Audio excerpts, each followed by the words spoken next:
card players, what is Gucci in the booty? I am Wolfgang, 1/4 of Team Starwind, and we are back with another video. What is going on, guys? So I realized that I've been dropping a lot of like dual videos back to back, and I feel like I never really have like that one-on-one with you guys. You know what I'm saying? Like, we never really got a chance to get to know each other. You get what I'm saying? So I kind of just want, like, now to have a real talk, I guess. I didn't really like have anything too planned. I kind of had like got an idea in mind, but I didn't have anything planned set in stone. So basically what I did was I made a list of like all my favorite cards across Opus 1 to 4. It's not like a giant list, trust me. I think it's like 13 or 14 cards, and it's not like, I mean, it's cards that people play with for sure, but it's basically just a list of my favorite cards that, although I can't put them in every single deck, I kind of wish I could, you know what I mean? So with that being said, let's change it up from this little view we got here into this. All right, yeah, I like this. I like this. All right, much better.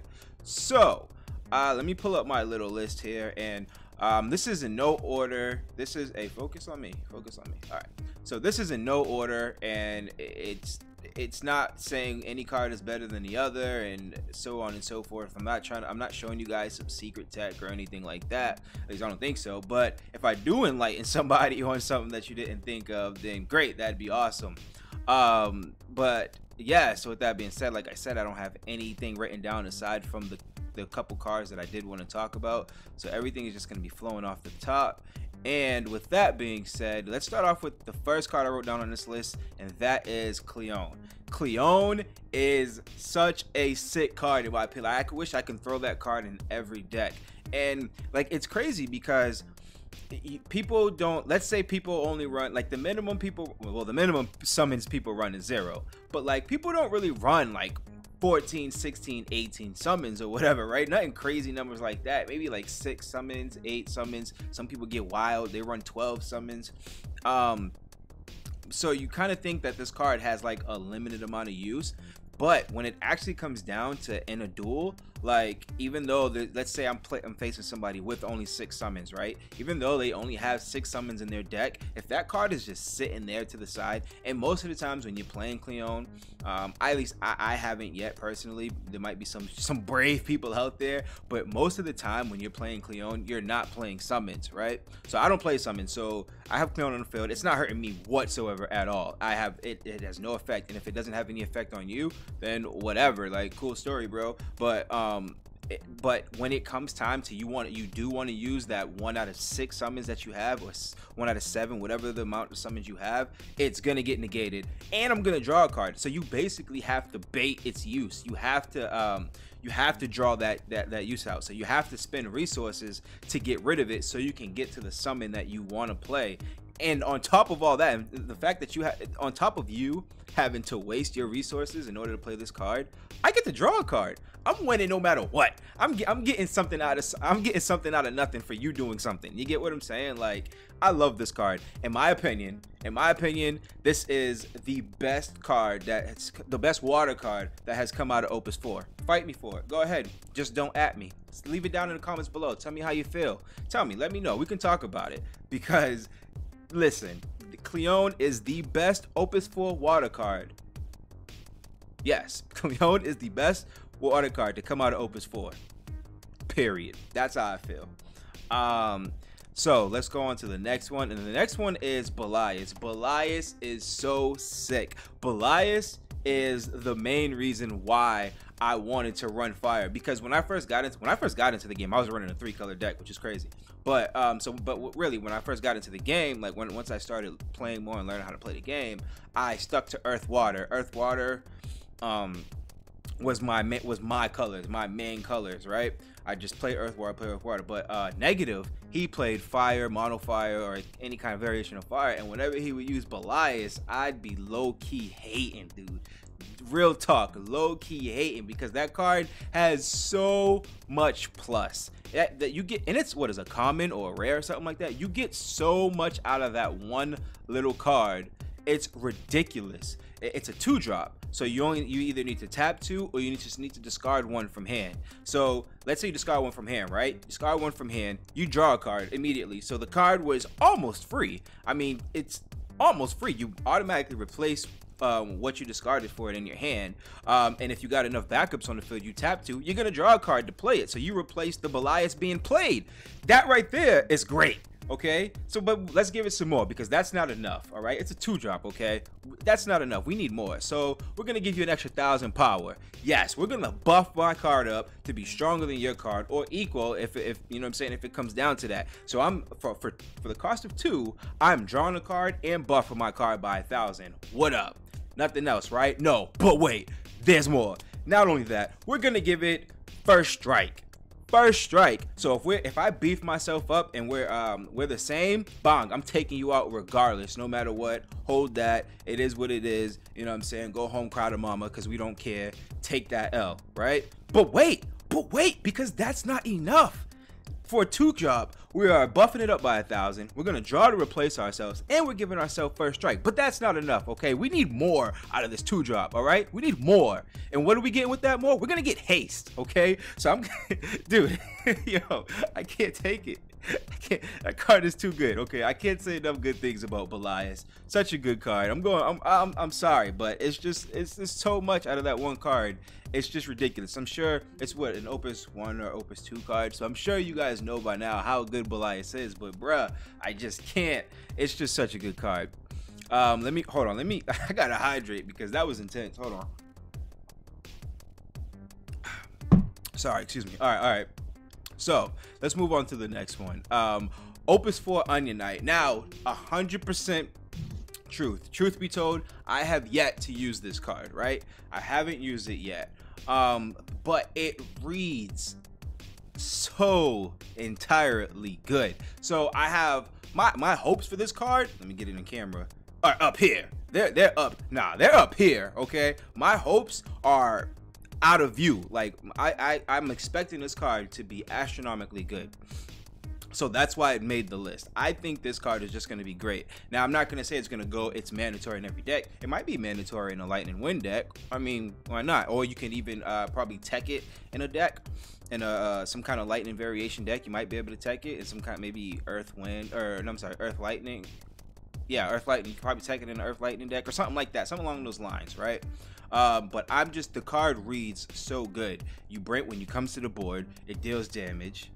And you get to do some funky, I don't have it right in front of me, but you get to do some funky stuff with the graveyard. You get to get an Onion Knight back. You get to use his special. You put that one to the bottom of the deck. Like, that's it. That's like a Yu-Gi-Oh card. Like, that card reads good. It reads good. So right now, I've got high hopes. So I'm waiting. I need a third one, and then I'm gonna put that bad boy to use. But let's move on. All right, because that Onion Knight, man, that card's making me sweat thinking about it.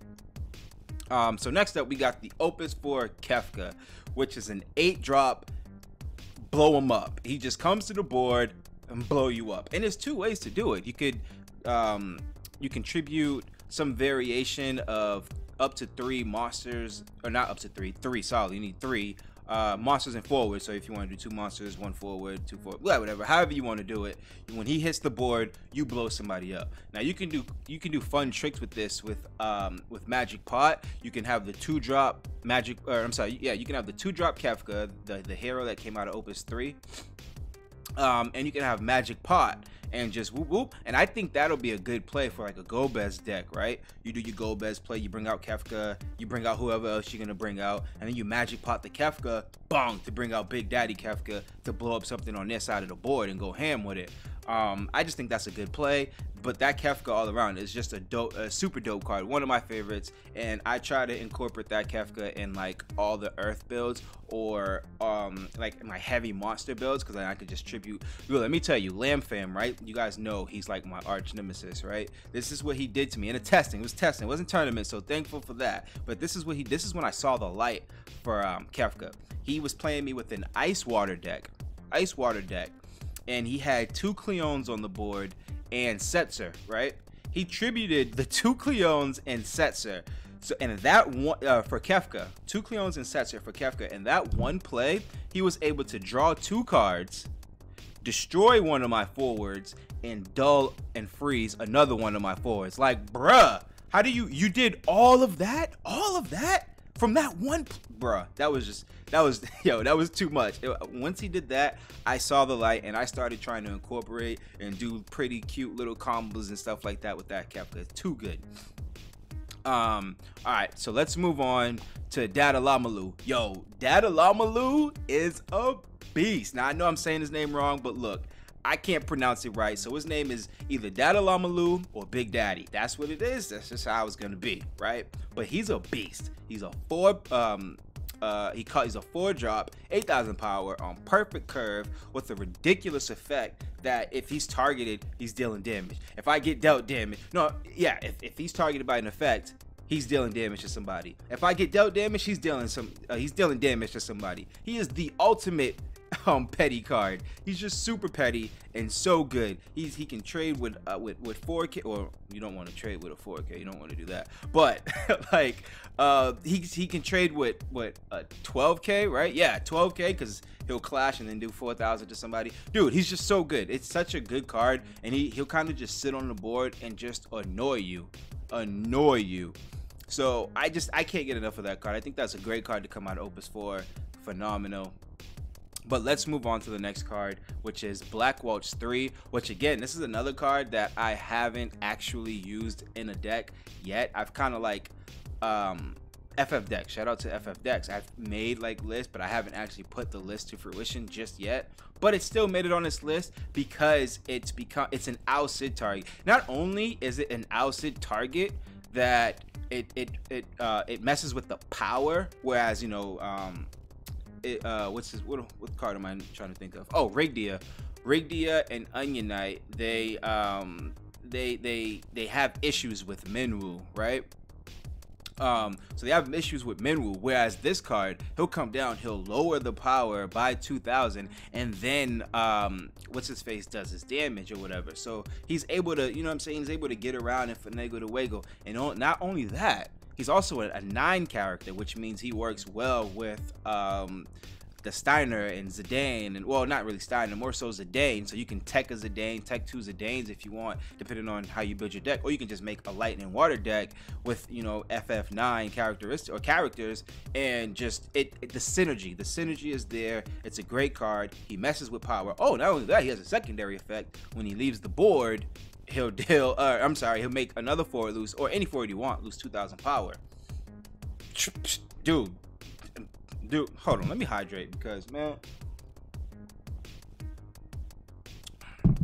dude, too good. And speaking of good, the next card on this list, bruh, Opus 4 Lightning.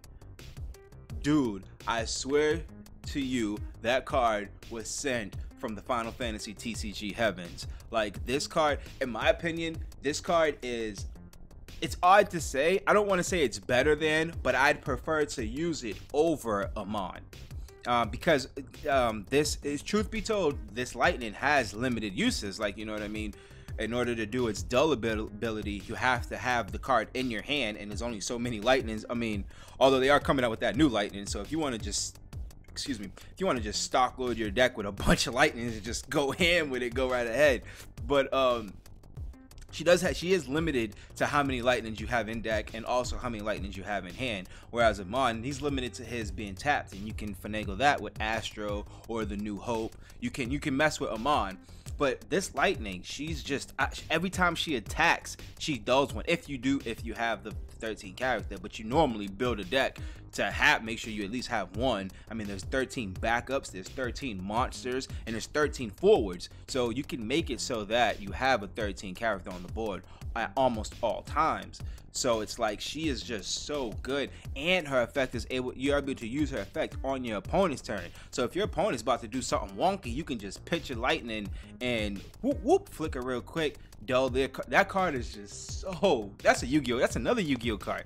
Now I gotta tell you guys, Yu-Gi-Oh was my very first game, or yeah, TCG that I've ever played. I played Pokemon, but like I didn't know how to play Pokemon. I still don't know how to play Pokemon. I just basically collected the cards. Yu-Gi-Oh, it was the very first TCG that I took seriously, that I played for years and years and years, and went to tournaments and regionals and road trip to play it. Like Yu-Gi-Oh was my game, right? So Final Fantasy has taken over Yu-Gi-Oh slot, and a lot of my terms and the way I think comes from when I was playing Yu-Gi-Oh. And this card right here, in my opinion, is a Yu-Gi-Oh card. Like that card, like she's good. She's too good. Need I say more? She's too good.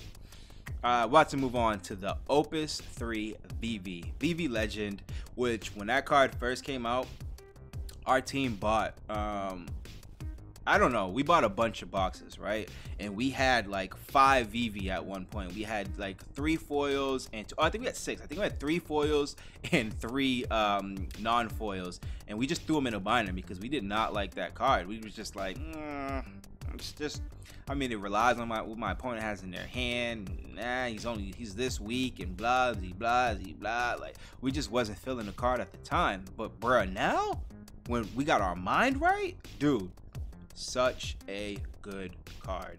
Like, I want to be able to throw VV, and I probably will throw VV in every single fire deck that I make, most likely, until they come out with like something better, like VV and Black Waltz. Like, dude, Black Waltz the backup.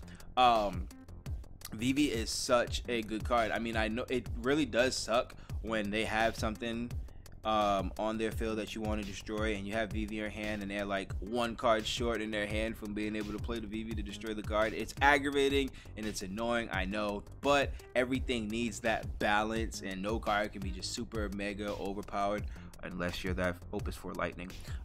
But it just, like, it's still good. It's so good, and I very undervalued and underestimated the card when it first came out, and now I can't imagine a fire deck without it, because when you do get it off, you just summon that VV. Now there's 2 things that can happen when you summon that VV. Either one, they're going to try to get cards out of their hand, play stuff to lower the damage that VV is going to do, which works in your favor because you're kind of forcing them to do something. Maybe they was already going to do it, but you're kind of forcing them to do it in a situation where they didn't want to do it, which is good for you. Or that creature's going to die. So, or I should say forward. I'm sorry, creature comes from Yu-Gi-Oh again. That forward or monster that became a forward is gonna die, which that works in your favor as well, because that's what you wanted to happen in the first place. So VV is almost a win-win every time you play it. Almost always. They could do something wonky that could set you back, but you know what I'm saying, that's just the way the game goes. But VV is just such a good card. Love that card. Pro play. Let's move on to the next one, and that will be Opus 3's Dane. When you summon, now that card right there, when I first saw that card, I was like, yes. Why? This goes right back to Yu-Gi-Oh once again. Confiscation. That, as soon as I saw that card, that's immediately where my mind went. I was like, yo, it's a confiscation. Like, dude, knowledge is power, okay? Knowledge is power. So to be able to summon this card and look in your opponent's hand and see what they got and know what kind of plays and opportunities and position that they're in is a beautiful thing. But not only that, you get to take a card from their hand. You can be like, oh, Odin, nah, we don't. Oh wait, I got a full board. You got Shintaro, you got Ultima. Oh no, that's gotta go. Oh no, we're taking that out of your hand, buddy. You can't have that. And then not only that, because we need more, clearly, we need more. Not only that, but he also gains 4,000 power if they have 2 or less in hand.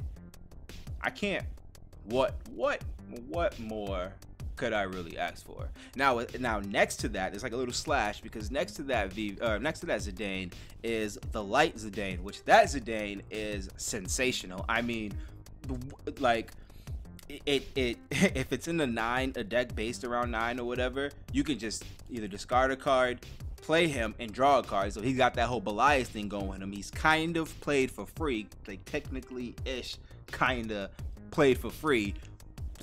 how could you go wrong with that? How could you go wrong with that? Or let's say you got full hand and your opponent's his hand's kind of dwindling. You can play him to the board, make your opponent drop one, put them in the worst position that they're already in. It's cool. You can't go wrong with that either. We like this. These are things that we like to see. Or let's say I got a full hand already after I play him. My opponent has a full hand and it's not really worth it to make your opponent discard a card. So what can you do? You can reactivate all your 9 characters. Characters, not just the backups, the characters. That Dane is sensational, phenomenal. He's a light card, so he can be played in any deck. I seen shout out to Aquablad, because I was seeing him in a duel. He was doing some, I think he was doing one of his round robin Arena of Light things, and I saw him play it in the ice deck with Kuja, and I didn't even like, Final Fantasy IX is my favorite Final Fantasy of all time, right? And I didn't even think to play Zidane in an ice deck with Kuja. I didn't think to put Zidane and Kuja. Those two things did not cross my mind at all until I saw him do it, and I was like, oh yeah, dude. But yeah, so that, I love that Zidane, super dope. So let's go to what's next, which is the Yang Ursula combo. And like I told you guys, I am an original Earth player, right? An original, I'm not the first person to play Earth. Like, originally I started playing the game with Earth. You guys know what I'm trying to say. So when this came out, I was pumped because this is the kind of swing that Earth needed. Well, I don't necessarily think they needed it, but it was definitely nice to get, because lightning in their Sid combo was just wrecking, and it still is just wrecking absolutely everything. They just come in, they take out a creature, and they got 2 creatures to the board. So although with this, I'm not coming in taking out a creature for 2. It's not that kind of big up-tempo swing. I'm still dropping bong bong 9,000 power, 2 9,000 power creatures to the board. One of them has Brave, another one with a special ability to do what, 9k to a forward. I mean, you can't really go wrong with that. Granted, they need each other on the board to do to be 9k power, but still, I mean, you can even use the Ursula with a baby monk, so Ursula becomes a 9k power forward. So I mean, I'm sorry, not monk, Yang. You just can't go wrong with that at all. It's such a good that tempo play, 9,000 power. They both have specials. Really good play, strong play, and it's what Earth does. They have some brute, big old, muscular Hercules type forwards on the board, and everybody just gets strong and overpower your opponent. If Earth likes to fight, and when Earth fights, Earth likes to win. Earth likes to get stronger than you and beat you up, and that's what Yang Ursula sets out to do, and they do it beautifully. So let's go on to the next card, which is Artemisian. And that card, Artie, that's my little player, right? That's my captain. Okay, that's my road dog. Artie is probably, most likely, most definitely going in every single water deck I put together.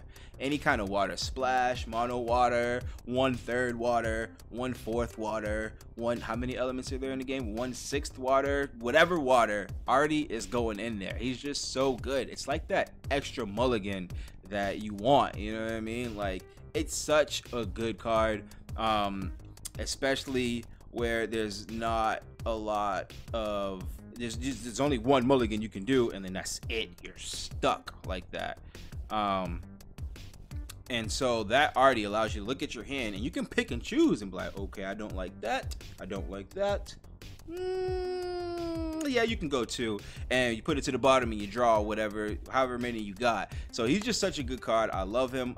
He's gonna be in every single deck. The only thing that really makes me mad about him is that he's a unique, which is all right, fine, but you know what I'm saying? Like, they could have just let it slide, making him a non-unique, made him a multi, so that I can just play an Artie, play another Artie. Is that asking too much? It's probably asking too much. Fine. Let's move on to the next one. Oh, the next one's another water card. Minwoo. Minwoo is, Minwoo, hold on, I gotta, hold on. Dudes, Minwoo, such a phenomenal, sensational card. Minwoo, it completely, not completely, but it almost like 80-90% shuts down what fire does and wants to do, and a lot of what lightning does and wants to do as well. And it turned, oh my god, you mix Minwoo with Warrior of Light, bruh, like he becomes like almost an unstoppable wall. You mix Minwoo with Vincent, which I like, which is one of my favorite combos. Like I said, I played Earth Water, and when I started doing that, I started calling it Vinwoo, like, because like, bruh, like that is just it makes it really hard for your opponent to get around, and it makes some of your forwards pretty much infinite blockers. Like if your forward is strong enough to, if your forward is stronger than your opponent's strongest forward, that forward with Minwoo on the board isn't an infinite blocker, because they don't take any damage less than their power. So he's just blocking. We don't feel that. Okay, cool story, bro. He's like Goku when he first saw Trunks. He was just like, yup, cool, yup, cool story, bro. Okay, yup. You know what I'm saying? Like, it's just so good, so good. Minwoo is a sensational, phenomenal card. I think honestly that card is gonna be one of those cards where if they ever came out with like a ban list or something like that, he's gonna get hit. He's gonna go down to 1 or 2. Like, it's just that's just what's gonna happen. He's got to, because it's just such a good card, and it almost completely shuts down an entire color fire, and really hurts another one, lightning. So yeah, let's move on. The next card, which is what I mixed it with, Vincent. Opus II Vincent, legendary Vincent, 1/2 of the Vinwoo combo. That Vincent is fire. You guys already know. I probably don't even have to talk much about it. I mean, what's interesting is that when I first got into the game, I watched, it was actually, shout out to One-Winged Moogle. It was him and some other guy. He was hosting a tournament at Dark Sphere, and the video was like, it was a regionals. He wasn't hosting, I'm sorry, he was commentating on it, and it was a regionals, and it was an 8-hour video. And when I very first got into the game, I watched the entire 8-hour video. Granted, it took me like a week, but I watched the entire 8-hour video. And when I was watching this video, I saw there was some players, I don't really remember which players it was, but there was some players, they would tech like 1 Vincent or 2 Vincent, because if you use, because Vincent is just one of those hard to interact with forwards. He can't be broken by effects. You have to kill him with damage. So they would tech him for that ability, and maybe have another one, maybe run 2 Vincents and have the other one just in case you draw it in hand and you can use his special, maybe, right? But like, his special, in my opinion, is what makes him so, I don't want to say broken, but powerful. His don't get me wrong, his passive ability is amazing, phenomenal, right? But I mean, he can still catch a what's his name? He can still catch an Al-Cid combo. He's still catching that. Like, you can still, if you deal damage to him and deal enough, you hit him with a Bahamut, he's dead or whatever, right? So his special though, you can break, not damage, okay? You can break, not dull, okay? You can break, not freeze, okay? Break. Break forwards up to 7, all right? It was one game, long time ago. One game I was playing against Negative. He was playing like this weenie, like a direct hit deck. I forget what it's called. Like, basically unblockable. He's playing this like weenie unblockable deck. And I used a Vincent, and he was using I can't think of their names right now. It was a bunch of little 2-drop guys like the Tifa, Sukanawa, whatever that card's name is, and an Edge, little 2-drop Edge, all of them.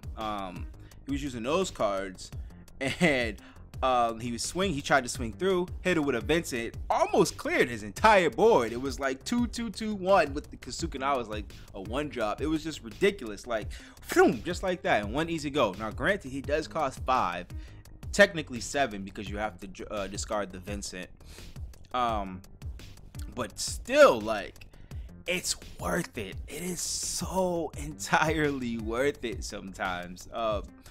That's just how I feel. Vincent's one of my favorite cards. He's just a beast. And I threw this one in there because this is a really good card, but I was going through and I noticed that I didn't have anything in this color, and it's Jonah Bot.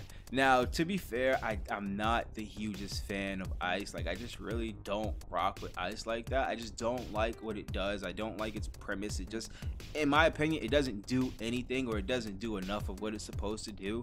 It dulls, it freezes, yeah, but like, at the end of the day, I don't want you to have forwards on the board. You know what I'm saying? So like, you gotta mix it with something.